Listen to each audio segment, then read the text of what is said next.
Midnight Fight Express is a beautiful video game, and I don't mean that in terms of graphical fidelity. The textures would not withstand the scrutiny of any perspective other than the isometric. The enemy, weapon, and environment art does create a beautiful distinctiveness for each level, but that isn't exactly what I mean either. The beauty I refer to is one of structure, scope, and tone. The tone that Midnight Fight Express seeks to establish is clear even the moment you encounter that title.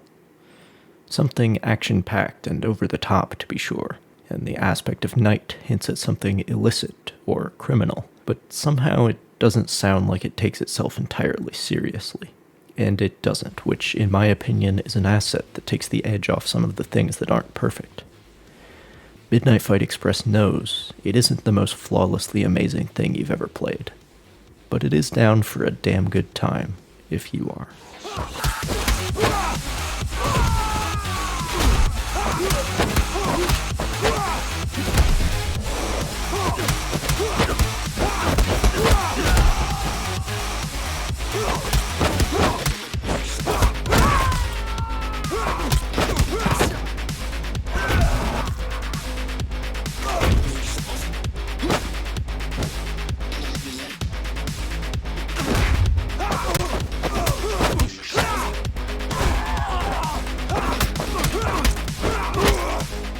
Tonal alignment is very difficult to get right. At its best, you can have the same character alternating between playing Gwent and fighting monsters, and then trying to drunk dial some sorceresses and eventually basically saving the world, and it all feels like the same video game. Variety can deepen immersion in a world, but if different things are not housed in the proper tone, they can go too far, tip over the edge, and break through that immersion. Midnight Fight Express has plenty of variety in its enemies, weapons, and locales, and it allows the player diverse expression through their character's appearance and a broad and expandable set of combos and abilities. But everything feels like part of the same world and the same video game.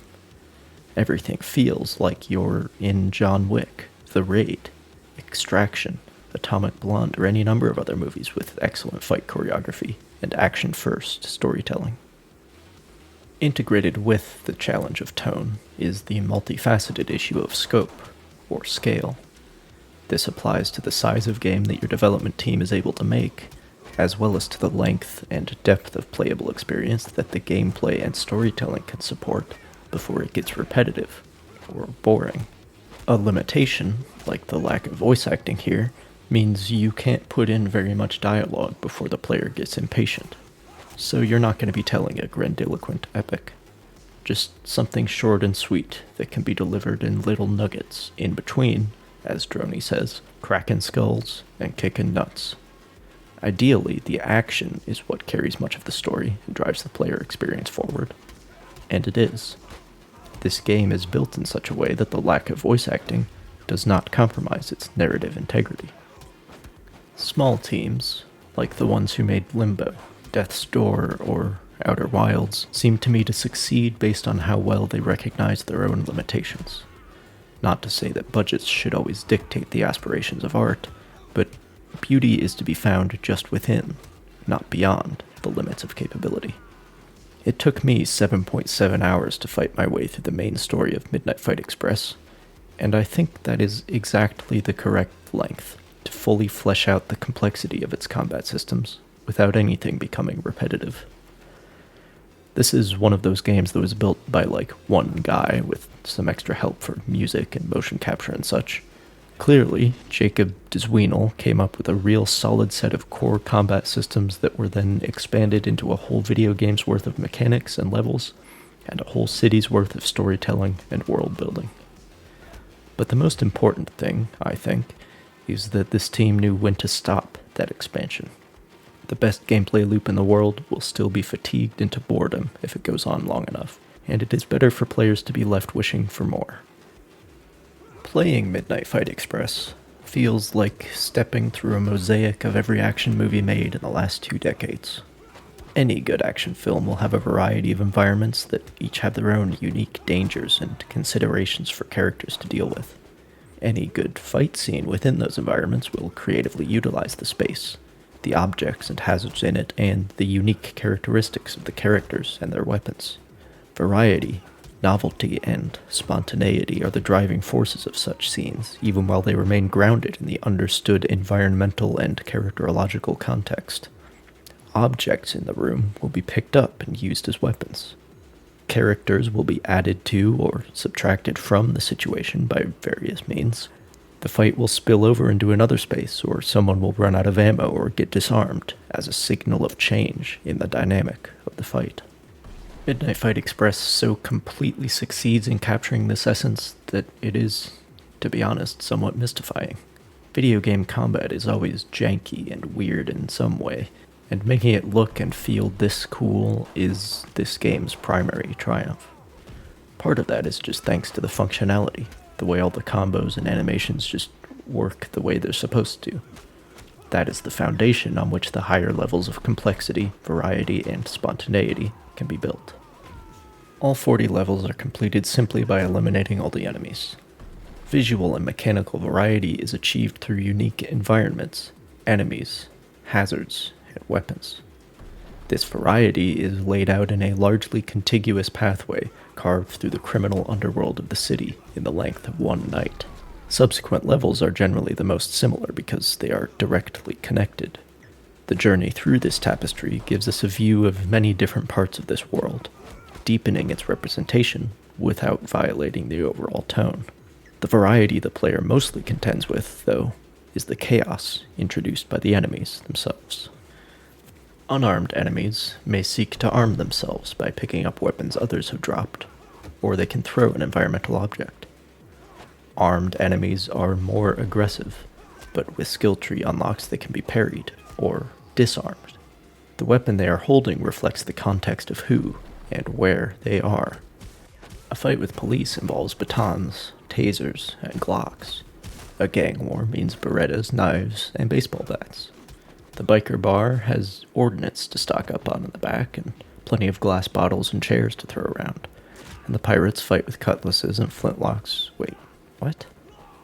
And it keeps fucking going because there's a construction site where we fight with levels and skill saws and angle grinders and jackhammers and, yes, nail guns.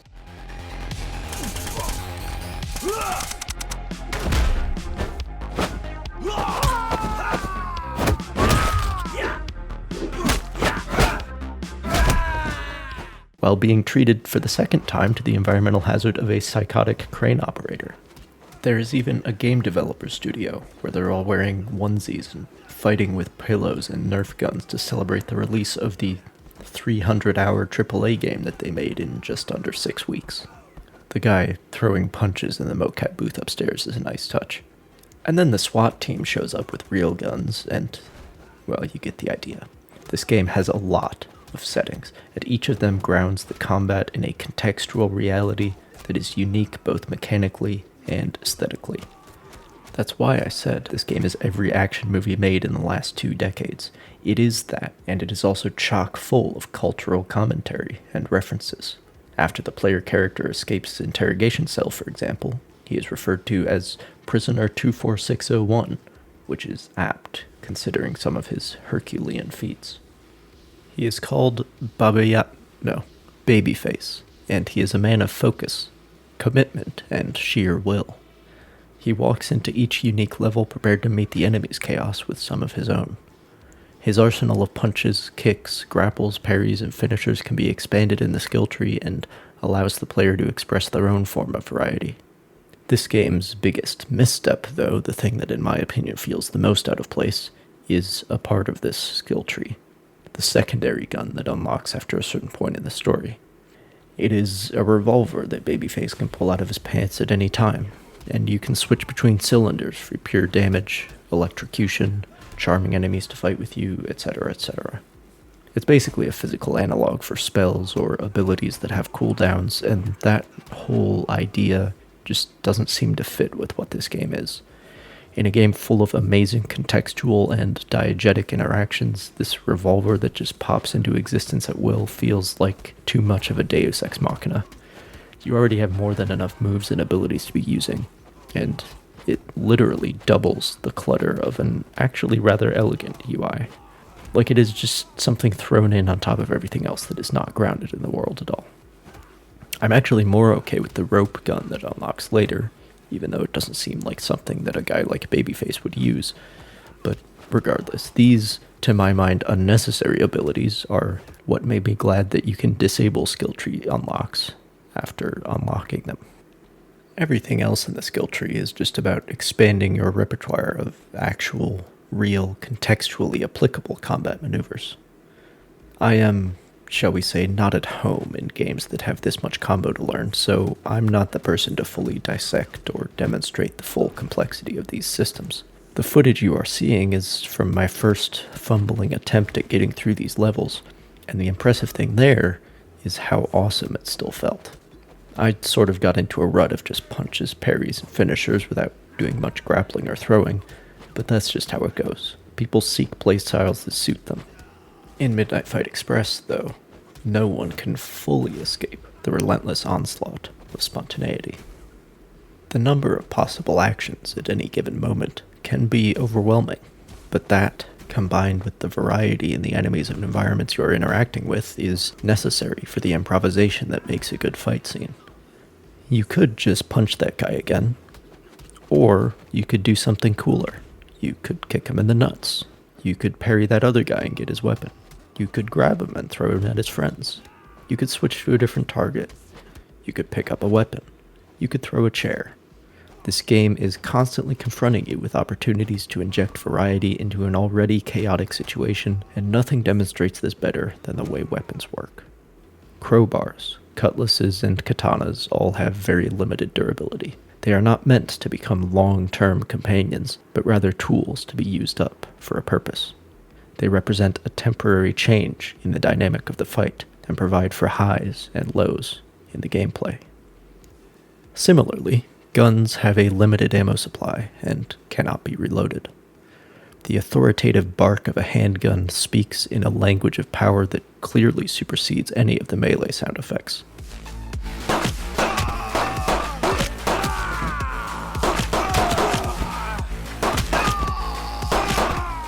This power is distinct in its potency, but also in the way that it functions. It only works at a distance. Babyface and his adversaries both crave distance when they are holding a gun, just as they crave proximity when they aren't. Indeed, I found myself trying to charge down gun-wielding opponents first to eliminate the unpredictable threat they represent. And, because I want what they have. Firearms represent a more drastic shift in the dynamic of combat than melee weapons do, and as such they are carefully rationed in many of the levels. Certain missions, though, are filled to the brim with a typical action movie's selection of guns. Pistols range from Glocks to Berettas to 1911s, as best I can tell. There are a few revolvers, and some lever actions used by the biker gang for flavor. There are shorty shotguns, as well as yet another media appearance for a certain Kel-Tec product. A hunting rifle and the Accuracy International get us our bolt-action fix, while submachine guns mix classic and modern with MP40s, Thompsons, Uzis, the UMP, and several variations of the MP5. There are just a few AKs, one of which is gold-plated. SWAT brings M16 variations to the battle. The high-budget Russian mobsters rock up with scars and a machine gun that looks like a mini-me Para, that is the short-barreled version. And the so-called special forces are in for that tactical European stuff. Suppressed G36s and P90s, an unidentified tactical shotgun, and exactly one very sneaky FAMAS that nearly escaped my notice. That entire cast of firearms, as well as the RPG-7s and MGLs, that is what the Hollywood armorers seem to bring out when it's time to make a modern action film. That's the selection they choose from. Some of the most commonly used modern firearms with certain flavorful choices mixed in that never quite reach into the truly esoteric. Except for the KSG, that thing is the very definition of esoteric, but the utter funkiness of its design helped it become a movie gun, breaking through into both science fiction and modern action. Anyway, so the firearms have visual variety and do differ in power, ammunition supply, and effective range, but mostly they all function the same way. Right stick, inactive during melee due to button mashing, is used to aim, while right trigger fires. You will sort of snap to targets, which is yet another decision made to decrease jank and increase fluidity. There are special finishers for both handguns and long guns, and when you run dry, you can just throw the gun, so, well, you get the idea by now. And then you're back to fists, where it's time to find another weapon. Effortlessly emerging out of this complexity are unscripted versions of the D-powered or M-powered states used to achieve action-based storytelling in film. There was an indie game that came out in 2019 called John Wick Hex, trying to capture at least a little bit of this martial arts plus gunplay action movie thing that is, of course, quintessentially represented by John Wick. Instead of some kind of shooter or action representation, which would be very difficult to make feel like the movies, they went for a strategy game where you sort of plan out every move. It is very much based on timing and enemy and environmental considerations, almost as though you are the fight choreographer planning out how the fight will go down. Indeed, at the end of each level, it plays the movements back to you in real time. This is a very interesting take on how to translate John Wick into a video game format. The limitation, of course, being that you aren't actually doing the fight in real time. That is a tough nut to crack, because a normal human can't really decision make as fast as you would need to do what John Wick does in a real-time, unscripted scenario. There are plenty of games with fast-paced action gameplay, but it isn't anywhere near as diverse or spontaneous as what we get in some of these movies. It is the repetition of patterns, tells, and combos that enable us to muscle memory our way into timing our actions correctly in such a fast-paced environment. That is how real martial artists and competitive or tactical shooters do what they do, after all. They break down operations into heuristic functions such as draws and reloads, or certain grabs, holds, and strikes that can be practiced at length and then called upon instantaneously in time of need. The thing that makes John Wick superhuman is the sheer magnitude of his repertoire, with many different weapons, and how smoothly and successfully he transitions between them. But what if you could break down John Wick's movements by function, categorizing them into button presses and building them back up into those patterns that we call combos? What we've got here is an action game that offers an incredibly varied and contextually adaptive moveset to the player, multiplied with an extra layer of visual variety that brings it closer to the level of spontaneous novelty to be found in action movies. Couple that with really solid animations that rarely show the jank inherent to video games, and you've got the closest thing there is to a playable version of John Wick or The Raid. My first time through the 40 levels of Midnight Fight Express, I was actually mostly focused on story progression. If there was a particularly difficult section, I knew that I just had to get past it once, and I could move on. I played on normal difficulty, which is the lowest difficulty, so let's just say I was approaching this casually. I didn't worry about scores or challenges, and I was often glad of death returning me at full health to a checkpoint I first reached with less than full health. Death is healing. It is only after seeing the credits that I've started to think more about getting a better handle on the combat systems and going back to some of those levels I really liked. Maybe even doing some challenges. I guess you could say I've been left wishing for more.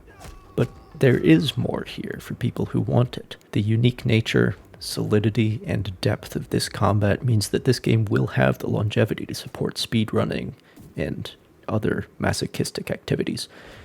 It is built for it anyway. Leaderboards, challenges, the GIF highlight you can save after each run, the option to automatically skip through cutscenes, the quick restart button. It is all set up for post-story play.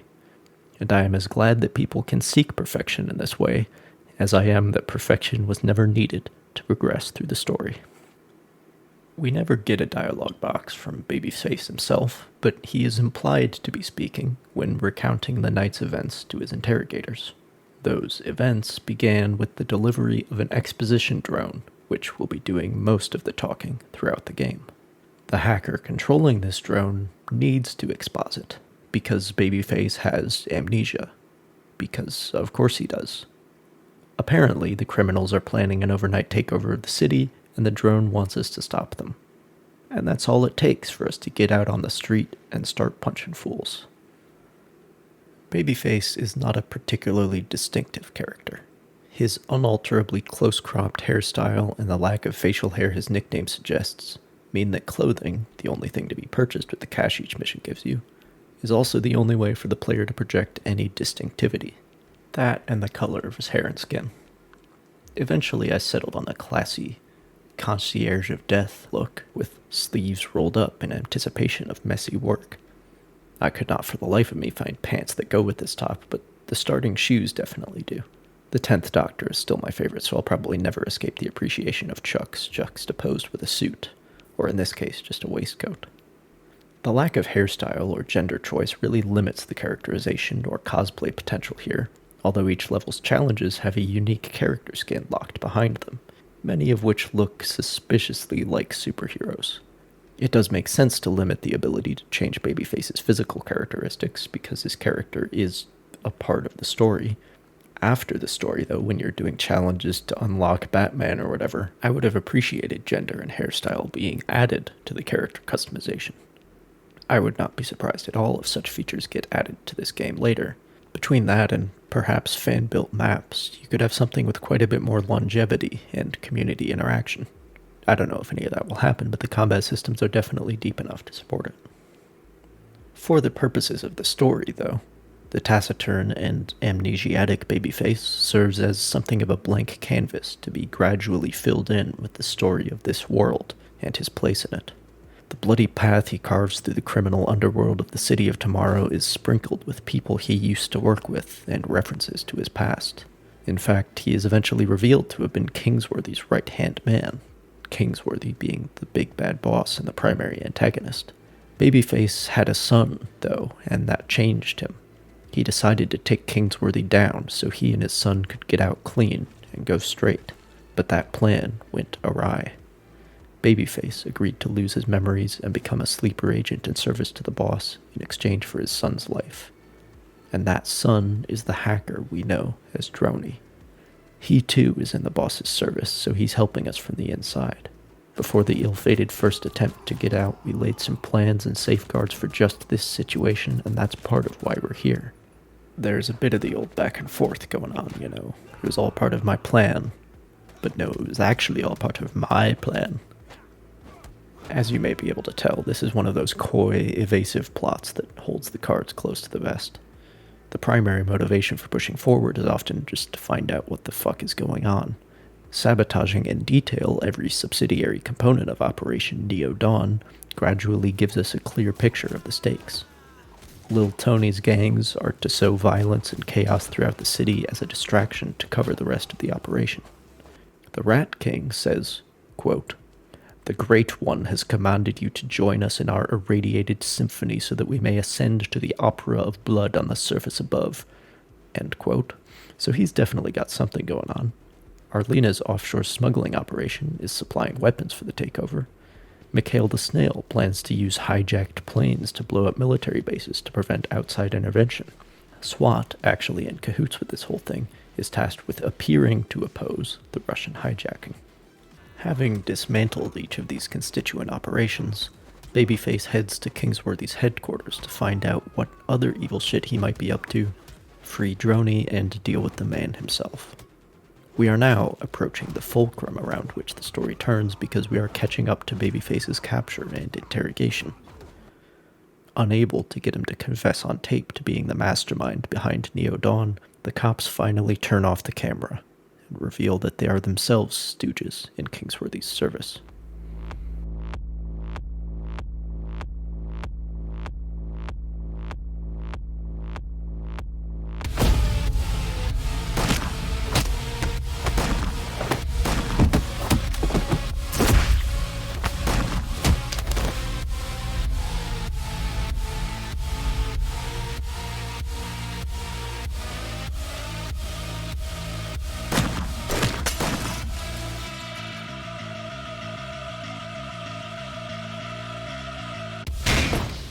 Thus begins the final stretch, where we find out all about Phase B of Operation Neo Dawn.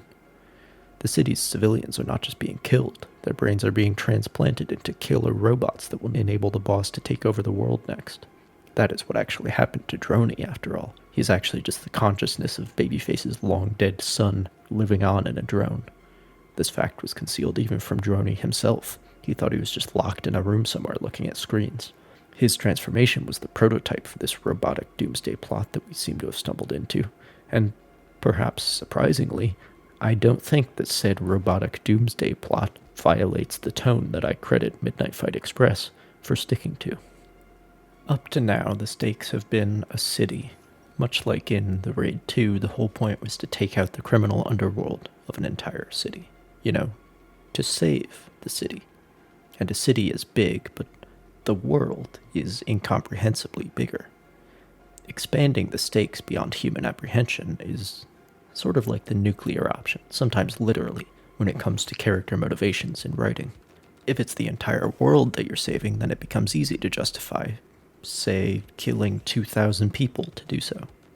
If the end is total, then so may be the means. The problem with such large-scale motivations, though, is their innate incomprehensibility and their rampant overuse. Of course, in a world where doomsday weapons do exist, our stories ought to include explorations of that concept, but the tropes can get pretty damn tired. For serious storytelling, I have come to prefer stakes internal to the narrative rather than those externally implied or imposed, probably mostly because of how often the external stakes are utterly mishandled or misrepresented. But remember the first 3 words of this sentence: for serious storytelling. A less serious or even parodical story is more than welcome to touch on or make fun of overused tropes. Midnight Fight Express does not go so far as to be a parody of its action movie inspirations, but it does lean in that direction. And while there are external stakes, the city and then the world, it is actually a story largely driven by means as opposed to ends. Like John Wick's dispute with the Tarasovs, once Babyface and Kingsworthy are fighting, it no longer really matters why. The fact is that they are fighting, and they aren't about to stop, if for no other reason than that they know or think they know that the other side won't. As somebody once said about the First World War, if the means are total, then so must be the ends. And that conflict is a good example of means taking the wheel. Tens of millions dead, and the financial ruin of a continent is completely out of proportion with what sparked it all: the assassination of one Austrian archduke. In the real world, things don't just happen for good and justifiable reasons. Things, quite often, get out of hand and escape the ability of the people involved in them to control or justify the situation. This is why I wish writers weren't criticized for the death of a dog and the theft of a car not justifying the deaths of dozens of humans. John Wick's storytelling is excellent. It's just that it is action first. It is driven by means instead of ends. Midnight Fight Express does have justifiable ends, but they are a bit ridiculous. Putting people's brains into robots to take over the world feels like a somewhat parodical take on a Bond villain's plot. But that is exactly the sort of thing it needs to be to fit the rest of the game's tone. In a game where one of the cops dances in front of the two-way mirror during your interrogation, where a turncoat gang member learns to change his vernacular from bruh to bro, where you fight literal pirates and zombies and corrupt church people between pews stacked full of cash, we cannot expect utter seriousness. What we can always expect, consistently, is something that is just a bit, but not too far over the edge of ridiculousness, and salted with a little bit of cultural commentary. And that suits the combat, because it is the sort of combat where the sheer, over-the-top brutality sometimes just makes you either crack up or wince. In one of the wall takedowns, Babyface literally just explodes the enemy's head, and I got one of those in the pillow fight with the game devs, which has a strong implication of non-lethality. And yeah, there are a lot of yikes moments like that, and that occasional ridiculousness or outrageousness is well complemented by the ridiculousness of some of the settings and the writing. I think the lack of voice acting might actually be helping here, because it would be extremely difficult to get that tone right, and a lot of the lines would probably need rewriting anyway. You're just, like, teetering on the edge of comedic without quite ever fully getting there. There are some quite serious themes as well, of course, and that balance is very difficult. But as Droney says, when you overhear an imminent plot to kill a whole lot of people, well, a little levity serves the soul. The success of this balancing act is perhaps represented best by how well the ending lands.